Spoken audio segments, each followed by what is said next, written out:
جمال الدنيا يحلى يحلى يحلى وانا وياك، وساعة القرب تهنى تهنى تهنى لي ما دمت معاك. يا ما احلى الفسحة في المينا وموج البحر حوالينا، يميل بينا على المدينة يغنيني وانا وياك، لساعة القرب تغنى لي ما دمت معاك.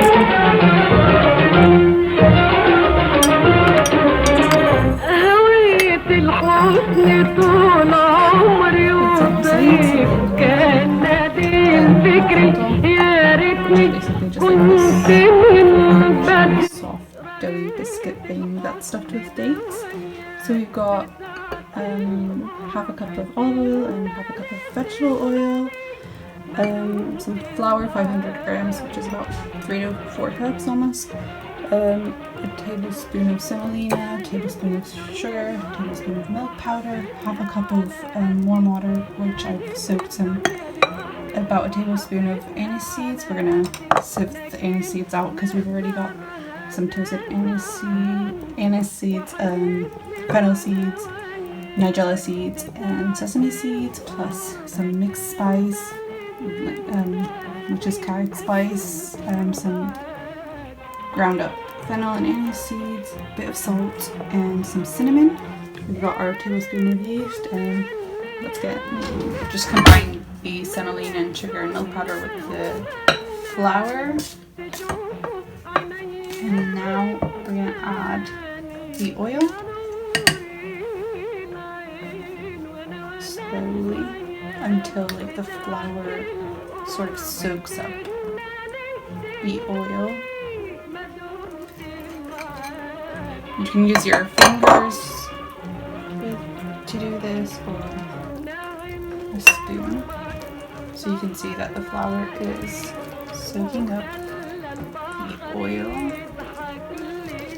And once it's soaked up all the oil, we're gonna add the spices.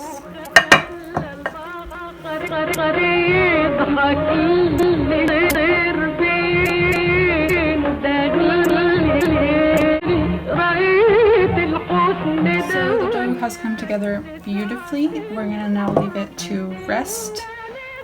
What's really nice about this dough is you don't really need to use this stand mixer because it comes together quickly. So we're gonna leave it to rest now because there's no steam. We're gonna leave it to rise for about an hour until we get the mixture. جمال الدنيا يحلى يحلى يحلى لي وانا وياك، وساعة القرب تهنى تهنى تهنى لي ما دمت معاك.